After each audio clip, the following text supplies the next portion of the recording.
Buenos días, buenas tardes a Bom todos. dia, boa tarde a todos e todas. Bem-vindos a este diálogo educador Direitos da Natureza. Queremos lembrar que tem interpretação simultânea português-espanhol, espanhol-português. Podem acessar através do ícone de interpretação que está na tela embaixo, na parte de baixo, para escolher a língua em que vocês queiram se comunicar e ouvir a apresentação. Neste caso e no contexto do Dia Mundial do Ambiente,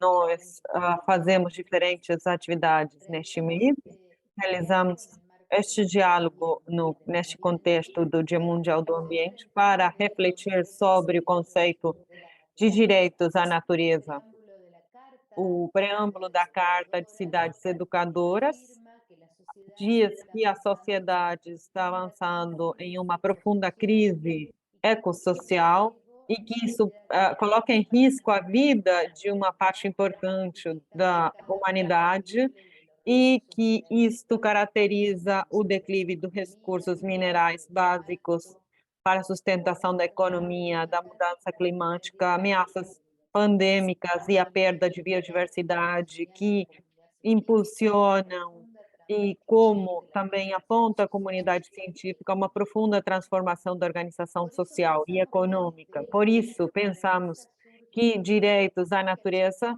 surgem em resposta à preocupação global com a degradação ambiental e a necessidade de enfrentar desafios associados à perda de biodiversidade, mudança climática, a destruição dos ecossistemas. Por isso, pensamos neste diálogo educador, onde vamos interagir. Agradeço muito a todos quem vão participar deste diálogo e também os assistentes desse encontro.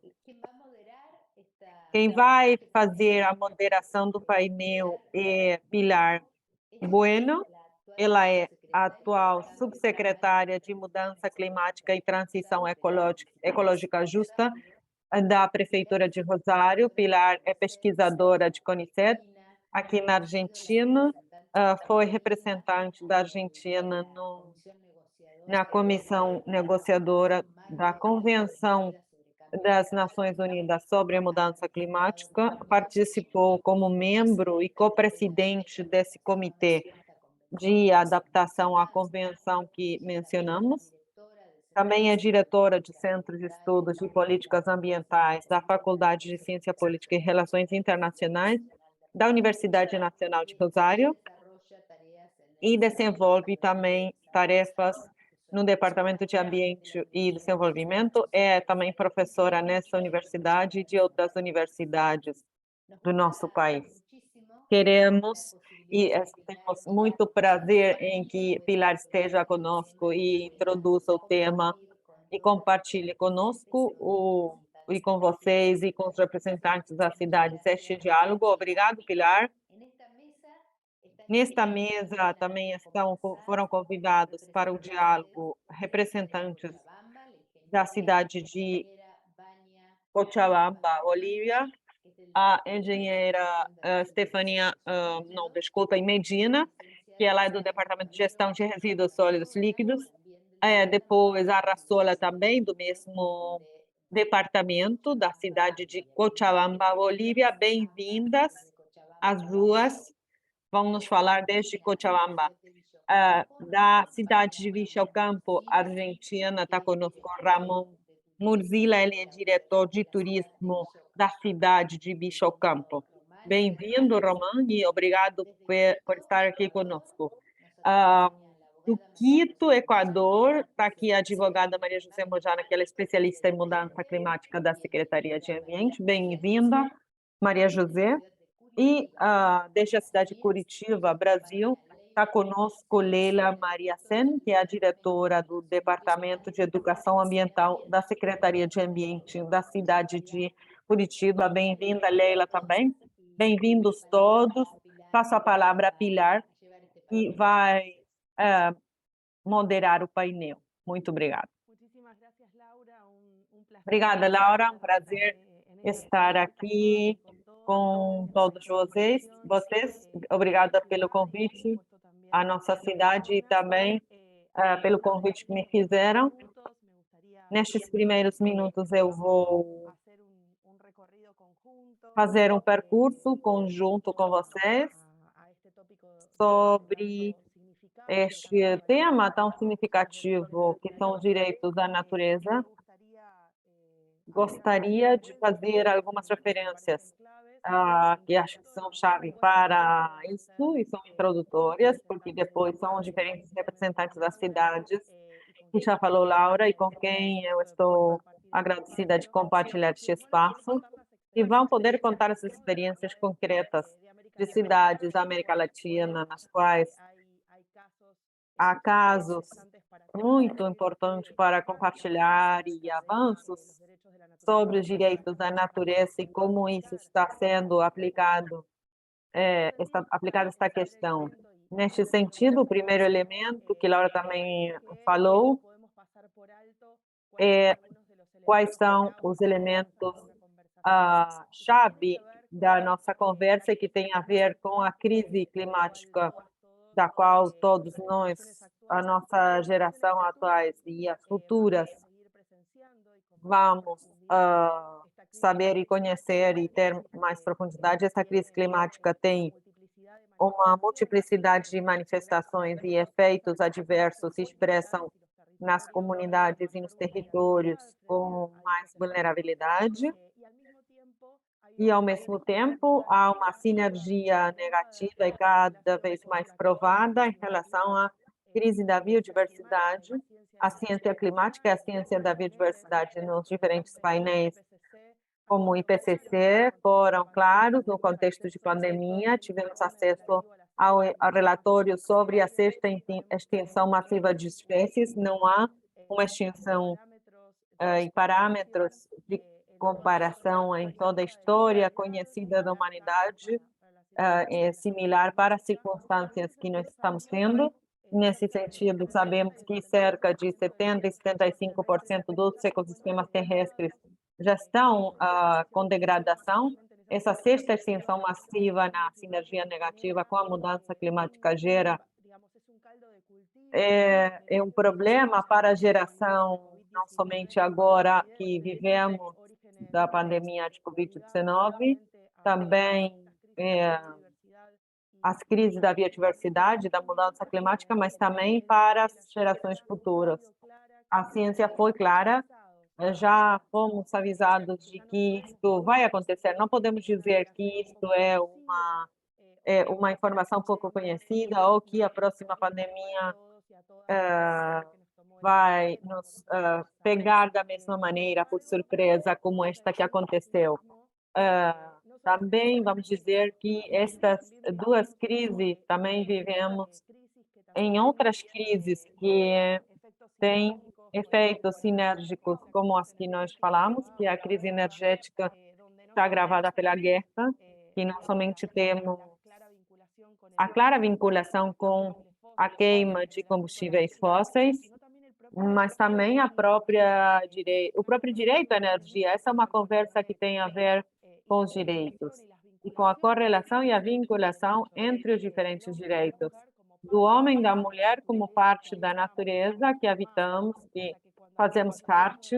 Quando falamos dos direitos da natureza, não estamos falando somente dos direitos de um conjunto que nos parece sesgado da nossa natureza humana. Também não falamos da natureza humana como falávamos em 1970, como o meio ambiente humano, mas as correlações e vinculações que cresceram e foram fortalecidas de outras maneiras, em termos sociológicos e também antropológicos.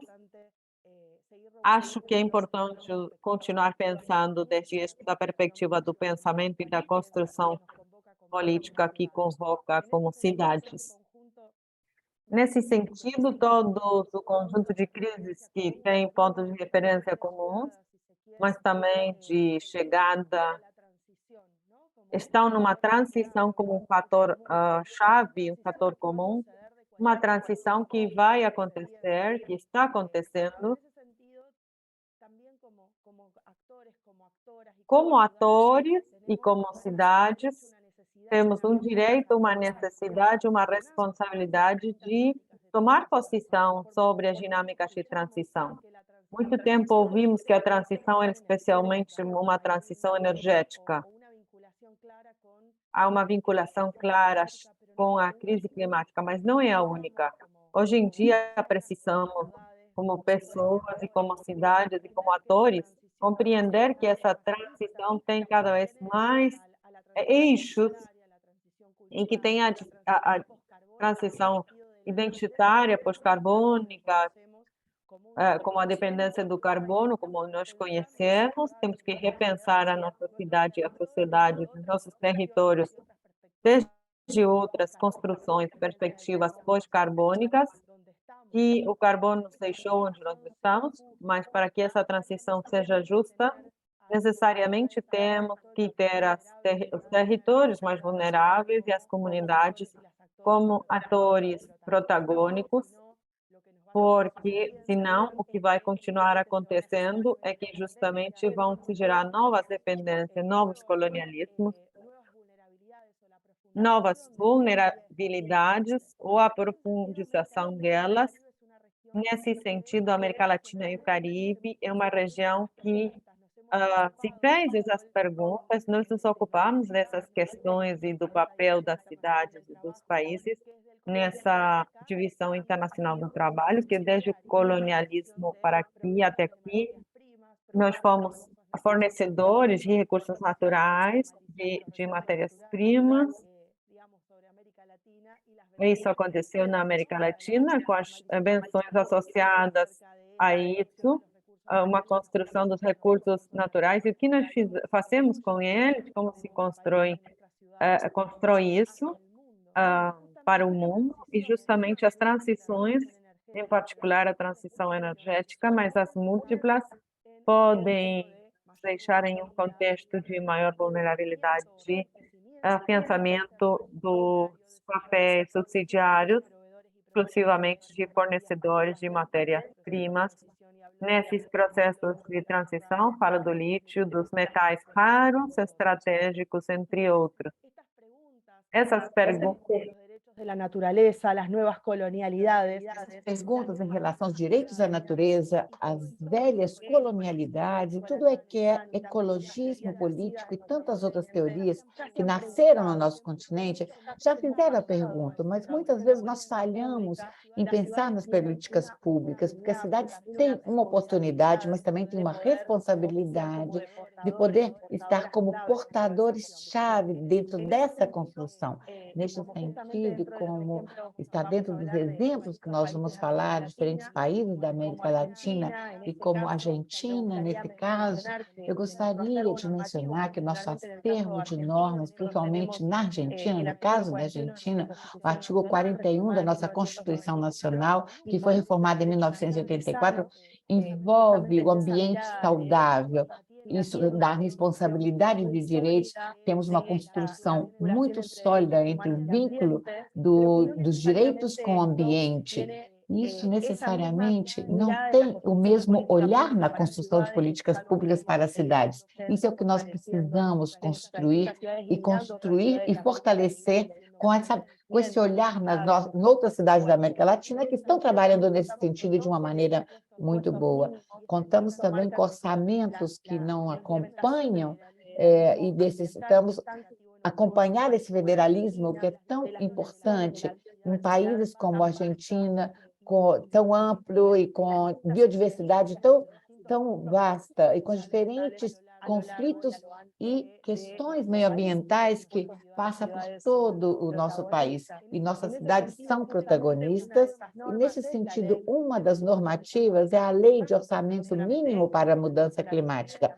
Também está outros orçamentos, PCB, temas dos glaciares, das florestas. Há um acervo muito interessante para ser compartilhado junto com outras regulamentações governamentais que são muito significativas e que requerem a adesão das províncias, como o caso da Lei Yolanda, que é muito importante para nós e que marca a obrigatoriedade do treinamento ambiental, capacitação para os funcionários de toda a República Argentina. Esse foi um instrumento de política pública muito importante para as nossas cidades, que já está implementado na nossa cidade desde o ano passado. Neste sentido, não só gostaria de dar um exemplo da nossa província de Santa Fé, nossa lei marco em relação ao climático, que é a Lei 1419, que por primeira vez na República Argentina estabelece como um dos princípios o princípio pro natura. Esse princípio é chave, um dos componentes significativos ao falar dos direitos da natureza, porque esse princípio permite pensarmos de que, em caso de alguma dúvida sobre o alcance dessa normativa climática, deve ser aplicada sempre a favor da proteção da natureza. Este princípio, como um dos princípios-chave das nossas leis nacionais em termos de mudanças climáticas, é um antecedente muito significativo. Em matéria de seções judiciais, a América Latina e o Caribe vem avançando muito com a aplicação dos direitos da natureza. Hoje, minhas colegas vão fazer as referências sobre esse assunto. Eu só vou mencionar o caso da decisão do Rio Cabamba, do Equador. Alguns colegas vão mencionar, e foi um dos primeiros da América Latina que, ao mencionar, que foi o primeiro a mencionar o direito do rio a ter o caudal natural, e que é muito importante para a nossa reunião, que no dia de hoje foi uma questão muito importante para o nosso país, que foi retomada pelo Supremo Tribunal Federal, e também o caso do rio, um rio na Colômbia, que foi reconhecido como sujeito de direitos no ano 2016. Esses são alguns dos exemplos que podemos mencionar. No caso da Argentina, também é um caso muito emblemático, vinculado com uma cidade, que é a cidade de Gualeguaychú, também muito emblemática para a Argentina pela luta ambiental no contexto do que foi a instalação de empresas ligadas a massas. Isso entrou na justiça no ano de 2006. E, neste caso, a cidade, são diferentes cidadãos da cidade de Gualeguaychú que não se deram por vencidos e lutaram judicialmente, insistindo, e até que a Suprema Corte pôde oferecer uma sentença favorável. Isso foi muito significativo no nosso país, pensando nesse favor à natureza, reconhecendo nessa sentença o que é o princípio pró-natura, indo pró-água. Também foram chave como antecedente para a inclusão que eu comentei sobre a inclusão dessas leis de proteção ambiental dentro da nossa província de Santa Fé. Para finalizar, eu gostaria de dizer que nós estamos diante de um debate que não é somente jurídico. Eu mencionei alguns antecedentes em regulamentações e sentenças judiciais, mas nós estamos assistindo, tentamos, primeiramente, pensar em gerar políticas públicas que possam atender a essa transição. E, como dissemos, deve ser uma transição justa, baseada nas necessidades dos nossos territórios, nossas comunidades, que somos quem habitamos essa natureza. Não podemos permitir, neste contexto de crise socioambiental e climática, hídrica, energética, crise também da biodiversidade, toda a sinergia que dá entre essas crises. Não podemos ficar quietos e aceitar qualquer condição, nem compreender que as condições que nós temos são as que nós devemos aceitar, e que, como cidades, não vamos poder gerar transformações no nível em que necessitamos. Estamos nesse momento crucial em que as cidades devemos promover uma transformação. Igual que na história da humanidade, é muito. E agora é a nossa vez E, neste sentido, as possibilidades de gerar essas discussões em relação aos direitos da natureza, entendendo esse olhar tão amplo, nós temos essa responsabilidade e é uma grande responsabilidade que temos que assumir. Eu gostaria e convido a todos e a todas que possamos escutar as experiências muito ricas das cidades da América Latina e do Caribe, que vão estar aqui comentando, como Laura já adiantou, temos algumas propostas também de perguntas para todos os colegas. Vamos fazer rodadas de perguntas de um modo bastante flexível. Isso significa que, se vocês veem que alguma dessas perguntas que vocês querem referir ou querem lançar alguma outra problemática, estão todos convidados para dizer aqui e contribuir para toda essa apresentação, e que, à medida do possível, cada uma das intervenções seja no máximo até 5 minutos, para que tenhamos o tempo adequado para que todos possam dizer e comentar e também participar da rodada de perguntas. Nesse sentido, eu digo agora boa tarde a todos que estão entrando agora na nossa conversa, sejam bem-vindos, bem-vindas.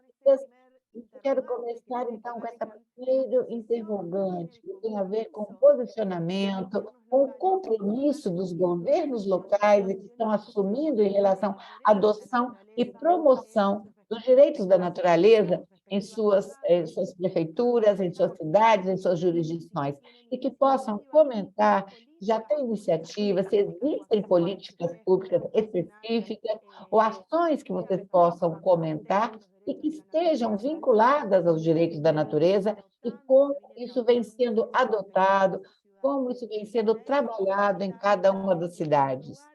Em primeiro lugar, eu vou convidar os representantes da cidade de Cochabamba, que é Vânia e Stephanie, que passo a palavra a elas.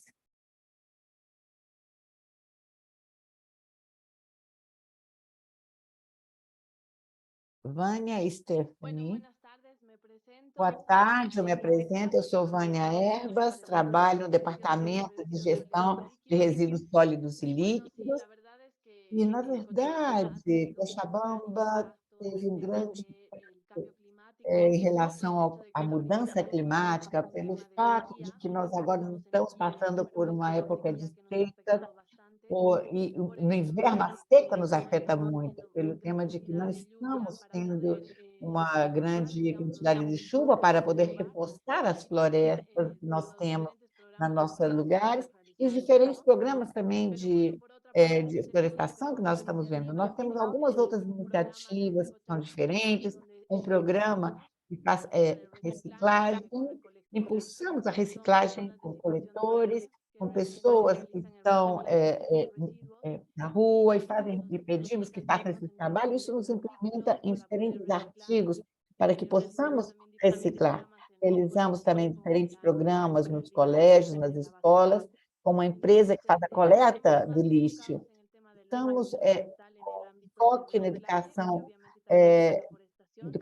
ambiental em relação à reciclagem. Temos também um plano maestro urbano que especifica as espécies que devem estar sendo consideradas em macro e microzonas, essas espécies que nos especifica quais são as que nós devemos plantar nos diferentes lugares, diferentes áreas do município de Cochabamba. Basicamente, o nosso foco é esse, e tratamos também de realizar diferentes programas em relação à contaminação atmosférica, já que nós temos um ambiente com problema da atmosfera, de contaminantes e poluentes, e estamos tentando impulsar para que sejam realizados diferentes transportes alternativos para evitar a poluição, e o prefeito está fazendo agora trabalhos de várias ciclovias para que seja um meio de transporte alternativo. Isso é o que nós estamos fazendo agora em Cochabamba. Muito obrigada, Vânia. Não sei se a sua colega Stefania vai fazer alguma referência ou se vamos considerar as perguntas. Aguardo que me digam, para não passar por cima da possibilidade de que Stefania também apresente. A Estefânia teve alguns problemas de conexão, não sei se ela neste momento está conectada, mas para qualquer pergunta, consulta, eu estou aqui à frente. Muito obrigada, Vânia. Gostaria, então, agora, de conversar com o Romã, que é de Vigiocampo, para que Romã possa dizer um pouco o que está sendo feito em Vigiocampo, em matéria de direitos da natureza e a parte de promoção desses direitos. Muito obrigada pelo convite. Eu sou diretor de turismo de Videocampo, está no coração do que é chamado essa localidade. É uma área úmida, uma das áreas úmidas maiores do nosso país. É a área de maior biodiversidade de toda a província de Santa Fé. Nossa gestão tem um forte compromisso com o cuidado dos recursos da natureza. Em 2010, geramos um plano estratégico de turismo que estava relacionado com ecoturismo, onde toda a sociedade participou, onde nós tivemos muito claro qual o tipo de desenvolvimento que nós queremos para esse lugar. E na metade desse espaço de território úmido, nós declaramos como um caminho ecológico, onde preservamos toda a natureza. Nessa mesma trilha, digamos assim, criamos um circuito, uma trilha de ecoturismo, onde está a reserva do Pindó e uma série de mirantes para observar a flora e a fauna. Criamos também uma festa nacional das terras úmidas, e no dia 2 de fevereiro, que é o dia específico de comemoração disso. Já fez 10 anos que nós fazemos essa festa em relação a esse território úmido. Isso nasceu com o objetivo de que fosse conhecida o cuidado do meio ambiente. E conseguimos, na verdade, é a festa maior que temos em Videocampo, uma das maiores festas da região. E durante os 3 dias da festa, se fala muito sobre o cuidado do meio ambiente, dos recursos naturais e tudo que temos nessa área de úmida. E também sempre trabalhamos nesse sentido, e todos os territórios úmidos do país participam também. Criamos um projeto guia dentro do marco da festa das terras úmidas, e que tem a ver com a plantação de árvores nativas. Fizemos uma mudança no que seria o sítio urbano e plantando árvores e fazendo funcionar um projeto que onde se encontra, hoje estamos fazendo separação diferenciada do lixo e também impulsionamos energias renováveis, projetos de energias renováveis, um complexo turístico que está dentro dessa localidade, que hoje contam com termotanques solares, com biogetores, com painéis solares, e também no nosso município, que faz parte da rede argentina, diante dos problemas da mudança climática, trabalhamos em mudanças da iluminação LED da cidade. Essa é uma ideia muito genérica de todas as ações que fomos desenvolvendo nessa cidade e que foi levando em conta, e o município todo, a sociedade foi trabalhando juntamente conosco. Muito obrigada, Romã, por compartilhar essas ações. Gostaria também da Maria José Bojano, que é a representante de Quito, do Equador, para que possa compartilhar as experiências dessa cidade, de Quito. Maria José Bojano.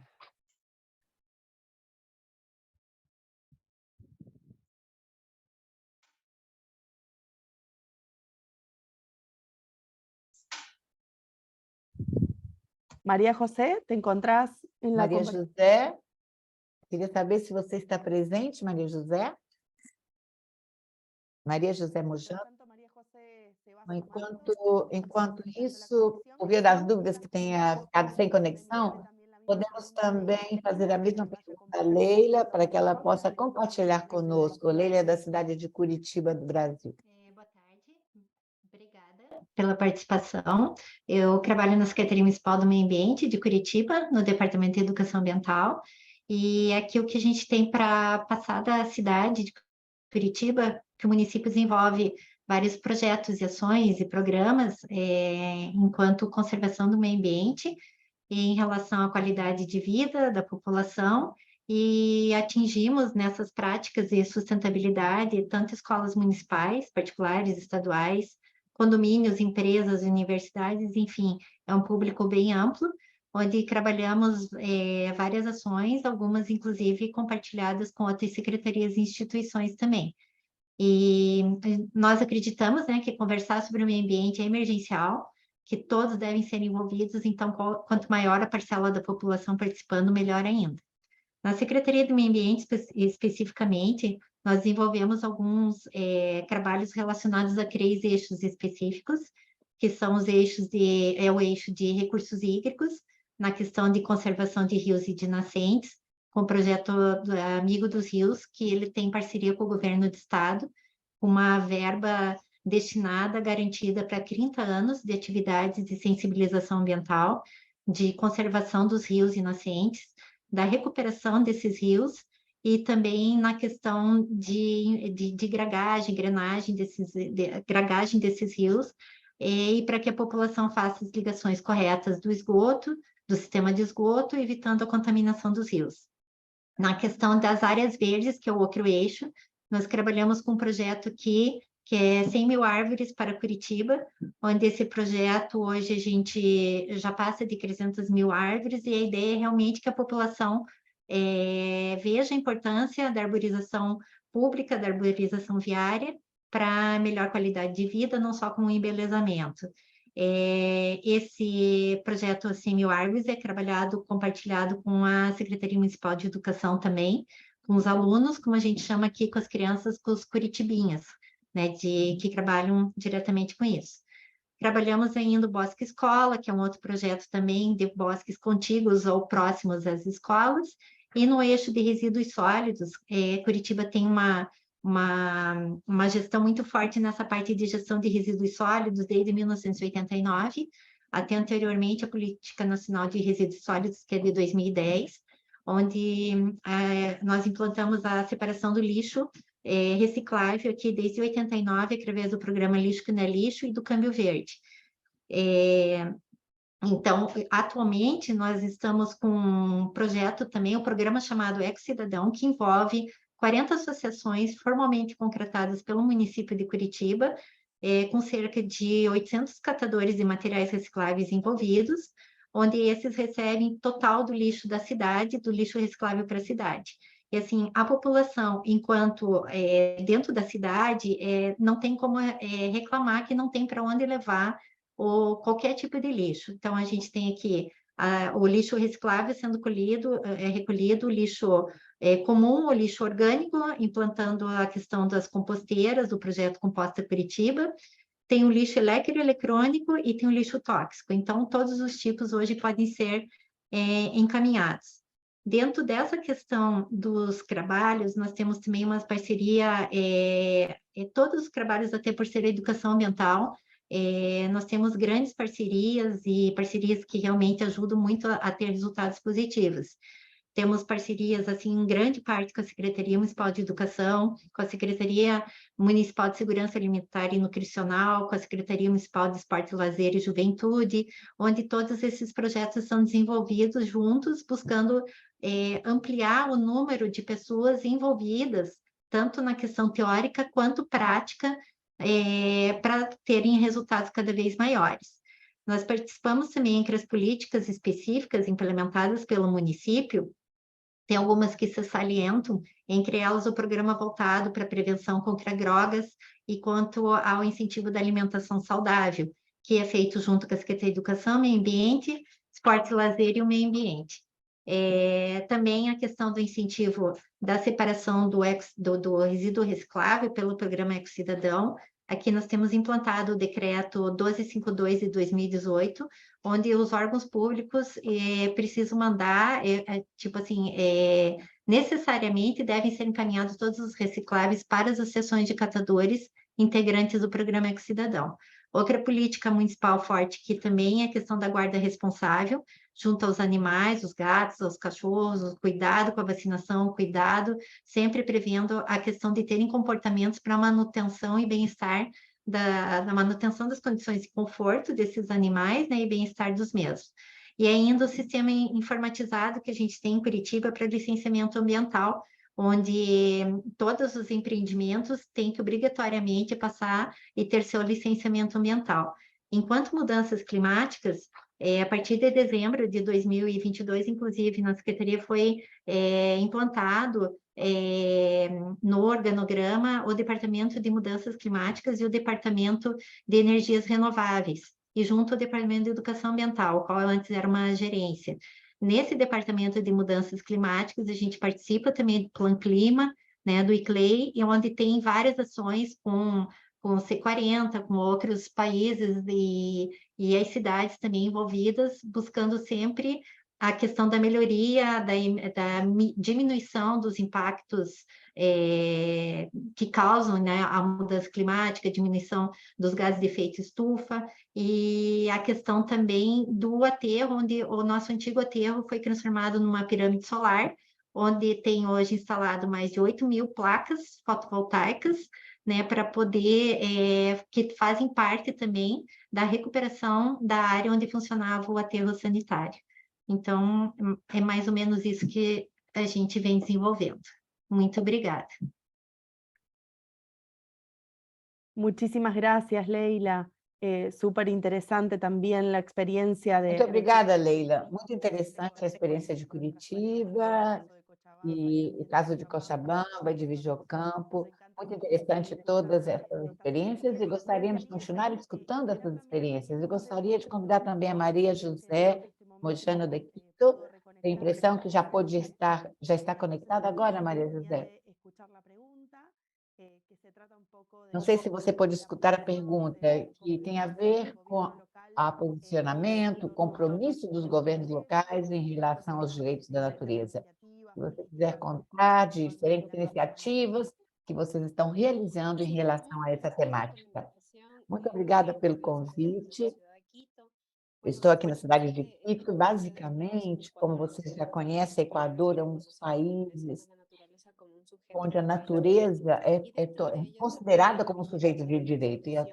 E a vigência da Constituição faz com que os cidadãos contam com uma regulamentação política e judiciária que garante os direitos e promove os princípios de sustentabilidade e direitos sociais em relação a diferentes culturas urbanas e a diferenças que há também entre o que é urbano e rural.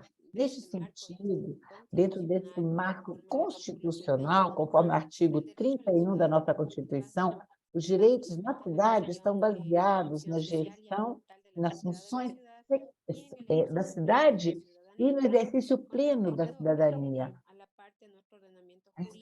Em relação às nossas questões jurídicas, há um artigo da nossa Constituição que estabelece as competências para os governos centralizados, municipais, e também como é planejar o desenvolvimento e também planejar cada política pública para a construção de uma política ambiental e também para todos os territórios de maneira articulada com a Constituição Nacional e ligada aos efeitos para poder regular o uso do solo.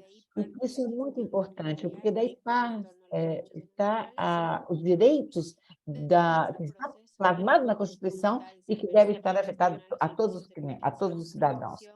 Para a prevenção e proteção, também estamos trabalhando em projetos de extinção de incêndios florestais e faz parte de uma política pública dentro dos direitos da natureza, na Constituição da República do Equador. Nós, como cidade, também temos algumas questões estabelecidas dentro do cuidado ambiental e dentro do nosso município, também nosso distrito específico de Quito, através da Secretaria do Ambiente, estamos emitindo políticas públicas considerando toda a questão ambiental. Nesse sentido, como parte do processo do nosso governo, está baseado numa agenda de hábitos sustentáveis de Equador, que é um instrumento técnico que possibilita ao governo projetar as políticas urbanas relacionadas com cada um dos lugares dessa Agenda 2030, com o objetivo do desenvolvimento sustentável para a redução dos desastres ecológicos. E também estamos vinculados ao Acordo de Paris e dentro dos marcos das Nações Unidas. Basicamente, estamos trabalhando em prol de implementar medidas de adaptação à mudança climática e à conservação dos recursos naturais. Dentro desses processos de construção de políticas públicas, temos o Plano de Adesão Climática ao Programa de 2030, que estabelece alguns indicadores para a mitigação desses efeitos nocivos à sociedade. Em relação ao Código Orgânico Territorial, temos uma disposição, regulamentação para todos os governos todos os governos individuais de cada município que estão relacionados ao princípio básico da Constituição. Temos uma superfície de 252 mil, desculpa, não deu para entender bem a área, mas temos declarado essa área de conservação sustentável e temos áreas de intervenção para a recuperação. Dentro dessas áreas, temos algumas resoluções governamentais que estão sendo contempladas e estão sendo observadas, declarando determinadas áreas como áreas protegidas e áreas de proteção, levando em conta que existe uma reserva de biosfera e dentro dessa reserva, a nossa política é a proteção de recursos e também as opções de uso sustentável para que as comunidades, nós damos algumas alternativas para o uso sustentável e para a conservação, incentivamos todas essas políticas e fazemos a conscientização da população com planos de resíduos, que nós lançamos no ano de 2022, e criando um modelo de gestão para a implementação desse plano de resíduos. Nós temos no Distrito Metropolitano de Quito, e trabalhamos também em função das 3 competências em áreas da recuperação da vegetação, em processos de arborização, de recuperação de espaços degradados, através também do cuidado de espécies para que possam ser recuperadas e estar nessa área, voltar a essas áreas que foram degradadas. Estamos usando muitos processos, tratando de entender os processos que levaram essas áreas a serem degradadas. Estamos trabalhando no fortalecimento dessas áreas protegidas e recuperação de várias outras áreas, como para mitigar todos os efeitos das mudanças climáticas. Trabalhamos com um plano de governo e que o plano principalmente é isso, recuperar a floresta, recuperar coberturas vegetais, fortalecer a arborização, recuperar alguns territórios e implementar as medidas de boas práticas ambientais, visando melhorar as nossas ações e tratar de mitigar todos os efeitos nocivos do câmbio climático, da mudança climática. Muito obrigada, Maria José, também por compartilhar o caso de Quito. Temos alguns minutos ainda para poder aprofundar em cada uma das cidades e possamos escutar outras experiências. E gostaria de referir também aos casos de sucesso, as políticas que já estamos enfrentando, isso é muito interessante, mas também que falemos sobre as barreiras, os desafios, os problemas que nós encontramos para poder gerar as políticas públicas, a legislação que esteja vinculada aos direitos da natureza, quais são os problemas que estamos encontrando. E a primeira pergunta seria, está a inquietação, falamos dessa incorporação de princípios desta natureza nas nossas questões normativas, é algo que nós estamos colocando como eixo principal das nossas políticas públicas? Faria diferença na construção de políticas públicas a incorporação destes princípios, ou de algum desses princípios? Como isso vem se manifestando em casos concretos? nesse sentido, não só ver os desafios, as barreiras que encontramos, mas também eu gostaria de acrescentar nesta rodada de consultas e comentários, vocês têm em suas cidades alguns mecanismos de participação cidadã, que colocaram programas de monitoramento, que puderam incorporar a sociedade a esses direitos da natureza, como esses diferentes espaços de participação cidadã estão vinculados com essa construção de política pública na qual vocês já fizeram referência. Para esse novo diálogo, eu gostaria de convidar a Vânia, da cidade de Cochabamba, para que possa compartilhar conosco quais foram os desafios e as barreiras encontradas. Nós temos um movimento com a cidadania e que é um movimento que nos indica quando está fazendo o corte de árvores sem autorização específica do governo municipal de Cochabamba. São os visores que nos avisam quem está usando das árvores, né, fazendo o corte das árvores. Trabalhamos também nesse programa de reciclagem e trabalha toda a cidadania conosco para desenvolver diferentes mecanismos de reciclagem desses resíduos sólidos. Por outro lado, estamos impulsionando a normativa das áreas protegidas municipais, porque temos um eixo a nível nacional, que é das áreas protegidas, em nível nacional, mas não está muito especificado em relação a cada território ou município. Neste caso, nós estamos agora promovendo a lei de áreas protegidas municipais para que se possa diferenciar as diferentes áreas que nós temos no nosso município. Temos a lei de resíduos sólidos, que também está em nível nacional, e o decreto municipal de resíduos sólidos, que está dentro do nosso município. São diferentes regulamentações em nível nacional, mas que a maioria são de 1992, estão um pouquinho já obsoletas, não estão vivenciando essa realidade atual.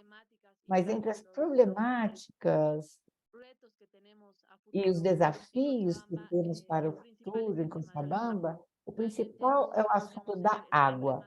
Temos o problema da água, estamos tentando ver as formas de desenvolver outras plantas de tratamento da água para que possamos desenvolver uma temática de recuperar água que nós estamos perdendo neste momento e também poder contrarrestar o problema da mudança climática, gerando novas florestas ou criar um microclima, e que essa mudança climática está afetando muitíssimo, porque a temperatura está muito alta, muito elevada, e isso traz grandes épocas de estiagem, de seca, e isso é um problema muito grande. Também o crescimento da população.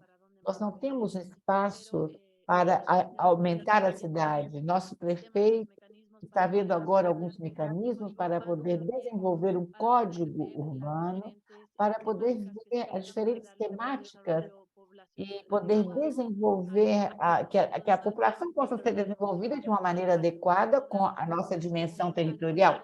Ou seja, existem áreas rurais que podem passar a ser áreas da cidade. Também está o assunto da industrialização dos lixos, que é um projeto que queremos realizar. Atualmente, nós temos um aterro sanitário, mas queremos poder industrializar o lixo, não tanto pelo valor econômico, mas, mais que nada, para que se possa reciclar o lixo sem grandes quantidades amontoadas nos aterros sanitários. Então, o nosso foco está nisso, estamos sempre juntos da cidadania e juntos da população para gerar novas regulamentações, porque eles são os beneficiados e que vão ver e que sentem e veem os problemas que nós sozinhos não podemos ver. Muito obrigado, Vânia, por compartilhar o caso da cidade de Cochabamba. Eu gostaria também de dar a oportunidade a Romão para compartilhar de Videocampo. Um dos desafios que nós temos é a consciência de que os recursos não são ilimitados, ou seja, que são limitados e que somente temos um planeta e que temos que cuidar que o homem faz parte dessa natureza. Isso em nível local e também em nível mundial também acontece. Outra questão que eu vejo é a falta da capacidade de controle, de implementação das leis. Na nossa região está sofrendo uma seca histórica, que há muitos anos que não acontecia. O humedal está seco, é contraditório, mas acontece. Aconteceram incêndios de forma sem controle, perdeu-se muita biodiversidade nessa região, muita fauna, e perderam o habitat.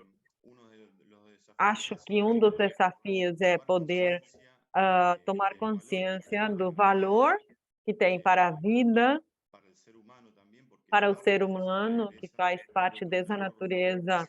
Um erro foi pensar que o homem não faz parte da natureza e olhar desde fora. Aconteceu com a pandemia, isso nos fez entender as coisas de outra maneira.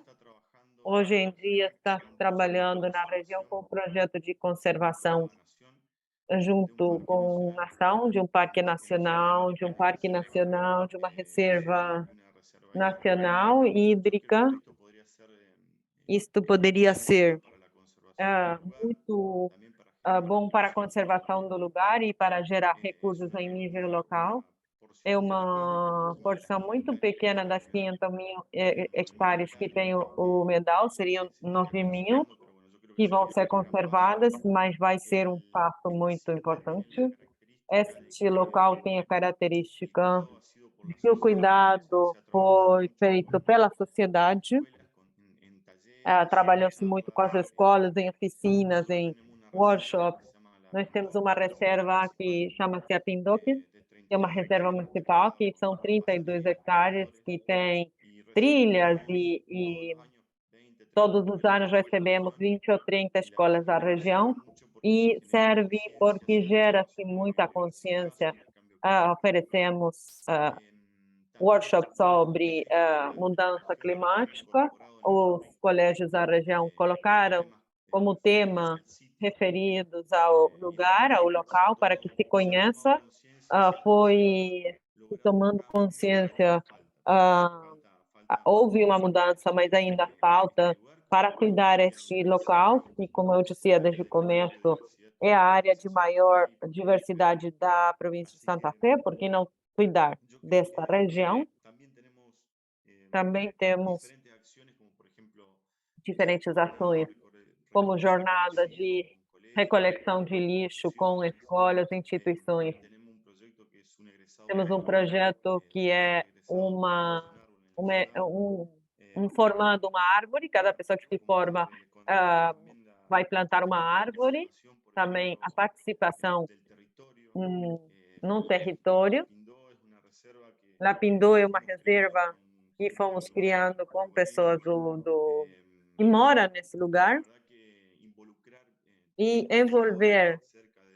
Tínhamos pessoas que faziam caça ilegal e essas pessoas também participaram da criação desse local para cuidar o local. E hoje em dia há uma pessoa, Júlio, que tem 84 anos, que é o guardião da reserva. Nós estamos contentes porque essa pessoa mora perto e acorda todos os dias, limpa as trilhas, cuida do lugar, e ele se sente que faz parte disso. A fazer um trabalho com o território, envolvendo as pessoas do lugar, tem muitos benefícios. Muito obrigado. Muito obrigado, Romão, por compartilhar desafios e experiências positivas de participação com a cidadania e que a cidadania vai construindo com a prefeitura esse vínculo através de diferentes instâncias de conservação. Gostaria de convidar Leila novamente para que Fale sobre Curitiba. Então, vamos lá. Assim, aqui em Curitiba, a gente tem alguns movimentos para poder, políticas públicas que envolvem também a população, que nós chamamos aqui, temos o Fala Curitiba, que é um momento onde todos os anos a gente reúne a comunidade local em vários pontos da cidade, buscando que a população traga as necessidades dela, o que ela acha necessário para a cidade em termos gerais, não só de meio ambiente, quanto na questão de saúde, de educação, enfim, em todas as questões necessárias para ela, e ela faz sugestões para que a gente possa colocar no planejamento do ano seguinte na cidade, fazendo o planejamento também enquanto recursos, enquanto planejamento orçamentário. Então, essa é uma forma, temos também as audiências públicas, que também acontecem em momentos quando a gente vai desenvolver alguns projetos na cidade, e como Curitiba, ela é dividida em 10 administrações regionais, que é como se funcionasse assim como mini prefeituras. Então, nós tentamos daí levar alguns projetos em audiências públicas através, por meio das administrações regionais. Isso ajuda muito, porque tem um engajamento bom da população para que ela participe e coloque realmente aquilo que está sendo bom para ela, o que é necessário no dia a dia, enfim. Nós temos também a questão como desafios. Eu vejo assim que a gente tem o desafio enquanto população, para que a população entenda, né, o quanto que ela precisa ter comportamentos adequados pelas suas ações, pela ação antrópica mesmo, ação do homem, em relação aos prejuízos que pode fazer o meio ambiente, principalmente hoje na questão que a gente trabalha muito das mudanças climáticas. Também trazer esse interesse para as pessoas é um outro desafio que a gente tem grande, porque ninguém pode dizer hoje que não tem o conhecimento, que não tem informação. A gente tem isso de forma prática, a gente tem material, a gente tem palestra, a prefeitura divulga os trabalhos que são desenvolvidos. Então, a questão de dizer que não temos informação não é o problema é assim, trazer a população, e eu vejo que é um desafio da população, que nós temos com a população, que é o desinteresse de algumas pessoas. E aí isso, à medida que conseguimos ir trazendo essas pessoas, melhor ainda. Um ponto que a gente trabalha muito com eles também, a questão do consumo exagerado, de qual comportamento ter adequadamente em relação a qualquer coisa que seja relacionado à melhoria da sua qualidade de vida. Enquanto desafio relacionado à prefeitura propriamente dita, nós entendemos que, assim, dialogar com o maior número de entidades possíveis de várias áreas, e essas entidades dizem respeito tanto à integração entre as secretarias, as instituições, que realmente é uma coisa que maravilhosa. Eu sou suspeita, eu sou da Prefeitura de Curitiba, mas eu sei que é uma coisa que acontece muito bem, onde as secretarias se conversam e fazem as ações serem desenvolvidas partilhadamente. Isso traz benefícios diretos à população também. Uma outra situação que é uma preocupação do município de Curitiba é tratarmos também passivos ambientais de várias questões que, ao longo do tempo, eles acabam acontecendo, ou seja, o próprio nosso aterro sanitário, quando hoje ele está desativado, o antigo aterro sanitário, hoje nós temos o trabalho de recuperação de área, com plantio de árvores, com a implantação das placas fotovoltaicas. Então, qualquer tipo de passivo, ele tem que ser trabalhado pelo município, e ao mesmo tempo que ele é trabalhado, ele tem que levar essa informação para a população. Se a população participa, tudo fica diferente. Se ela tem o conhecimento, tudo fica diferente. É muito difícil trabalharmos sem o envolvimento da população, seja em qualquer um dos temas que o município vai trabalhar.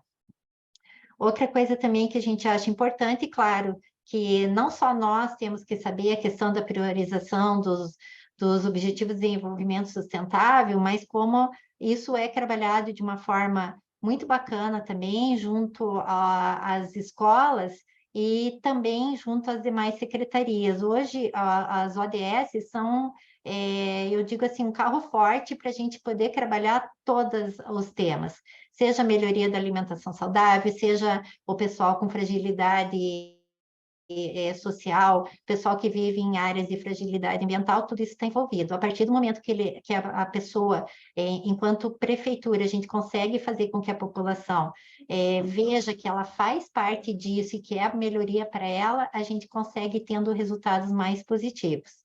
E a outra questão também, que esse aumento populacional que a gente tem, né, em todos os países, ele acaba trazendo muito, até que muitos técnicos trouxeram aqui, muitos representantes, né, das outras prefeituras, que é a questão dos resíduos. A gestão de resíduos é uma questão séria, é uma questão gradativa, que ela é acelerada, ela tem que ser momentos assim que a gente vá pensando cada vez mais nessa questão de gestão de resíduos, a população cresce, maior quantidade de resíduos. E na parte de reciclagem, por mais que nós tenhamos aqui o programa Cidadão com 800 catadores, sabendo que a gente tem uma estimativa de que tenha aqui 10 mil catadores, ou seja, a gente não chega a 10% de atendimento. Inclusive, esse ano a gente deve abrir um novo credenciamento, porque hoje existe um programa onde cada associação tem um repasse da prefeitura, além de receber o lixo reciclável direto em cada barracão, ela tem ainda um aporte financeiro para bancar as despesas do barracão, ou seja, cada catador acaba tirando seu recurso da sua renda, da sua classificação e comercialização do material. E essas questões que muitos até colocaram aqui da reciclagem, eu acho que é um ponto muito importante, também um desafio grande para a prefeitura poder trabalhar, envolver as pessoas e podemos fortalecer a cadeia da reciclagem. Acho que esses são os principais desafios que temos. Obrigada. Muchísimas gracias, Leila, por Muito compartir. obrigada, Leila, por compartilhar os desafios e também os diversos aspectos vinculados à participação cidadã em tudo, o acesso à informação, que é uma das questões fundamentais, referir-nos à participação. Sem acesso à informação pública ambiental é, sem dúvida, outro problema a mais. Então, nós esperamos o maior envolvimento da população, mas nós mesmos, às vezes, não cumprimos com a nossa obrigação e responsabilidade de fornecer essa informação e devemos estar pensando também no acordo da América Latina, que é muito significativo, que devemos reconhecer como latino-americanos, que em outras regiões não contam com esse instrumento. Eu gostaria de convidar também a Maria José para poder concluir esta roda, essa conversa, que possa nos dizer barreiras, os desafios que a cidade de Quito possa estar enfrentando em relação à implementação de programas concretos em relação à natureza ou ações relacionadas com a participação cidadã, os mecanismos existentes em relação a essa participação. Maria José?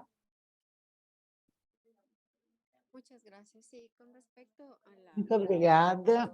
Em relação à pergunta número 2, sobre as barreiras e os desafios que enfrentamos na cidade, nossa cidade, o principal desafio é a falta de proteção da cidadania das áreas que estão degradadas.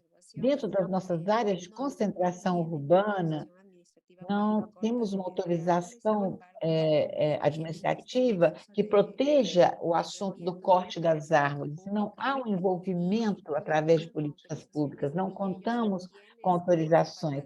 E são quem, com a falta de conhecimento ou de apropriação de suas áreas, cortam as árvores, e isso traz um problema, a biodiversidade muito importante. Por outro lado, temos o avanço da população urbana nas áreas de conservação. Estamos trabalhando em melhorar as políticas de solo urbano e rural, e é um tema primordial para Quito. Por outro lado, junto aos mecanismos de participação cidadã, estamos trabalhando em processos, dando treinamentos para em temas de biodiversidade e da fauna e da flora, da mudança climática nas escolas, e tentando dar essa difusão para que conheçam qual é a problemática. No entanto, isso ainda não está muito.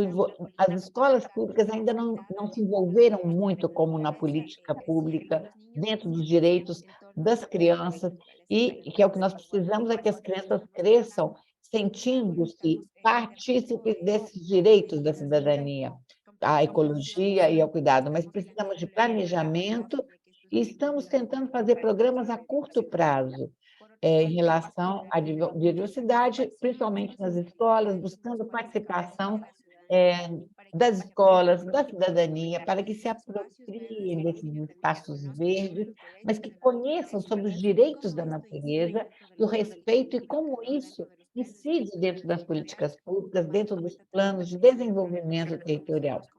Também consideramos, como cidadãos, devemos cuidar do meio ambiente de todas as formas. E como barreira, temos algumas questões institucionais. Temos uma corte em relação ao rio Monja, que declara o rio como um direito da natureza, e sobre as bacias hídricas também estamos trabalhando nesse sentido, e devemos colocar institucionalmente, adequar através de legislações e administração para e ter os recursos financeiros para poder levar adiante essas melhorias e poder construir barragens, para poder ter o recurso de água. Necessitamos construção de barragens e alguma legislação em relação às barragens. E também, em relação à análise constitucional, vemos como está sendo abordada os direitos naturais dentro da Constituição, e, nesse sentido, são ainda muito incipientes o que estamos tentando implementar, planos de resíduos sólidos também, como gerar a participação da cidadania e melhorar a qualidade de vida de todas as pessoas que se dedicam à reciclagem também. Muito obrigada, Maria José, e novamente agradeço a organização por ter nos feito esse convite, a Secretaria de Ambiente da Prefeitura de Rosário. Também agradeço a todos os diferentes representantes das cidades que puderam se aderir a esta conversa. E agora eu despeço de vocês e deixo a palavra com a Laura. Muito obrigada a todos, a todas, a cada um dos representantes das cidades que nos acompanharam hoje, especialmente Pilar, por estar conosco nesta tarde e oferecer esta moderação. E, como ela dizia, é um agradecimento a cada uma das cidades.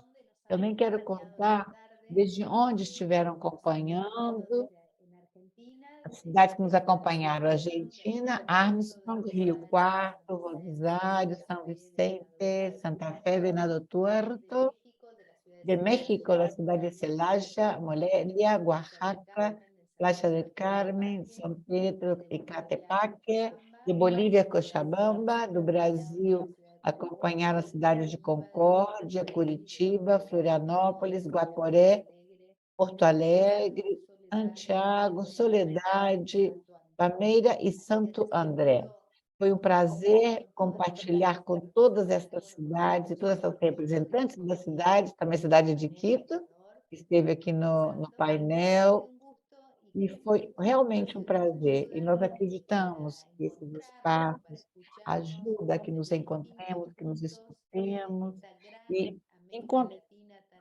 poder, dentro de toda a extensão da América Latina, poder coincidir que temos tanto a ser trabalhado, grande desafio em relação ao ambiente, ao cuidado do meio ambiente, e trabalhar da melhor maneira, cuidando das pessoas, fazendo com que nossos espaços sejam mais habitáveis, dentro dessa natureza a que nós devemos oferecer às pessoas. E tudo isso ajuda a que trabalhemos com maior consciência, fazermos sentirmos mais responsáveis com toda a política que vamos implementando.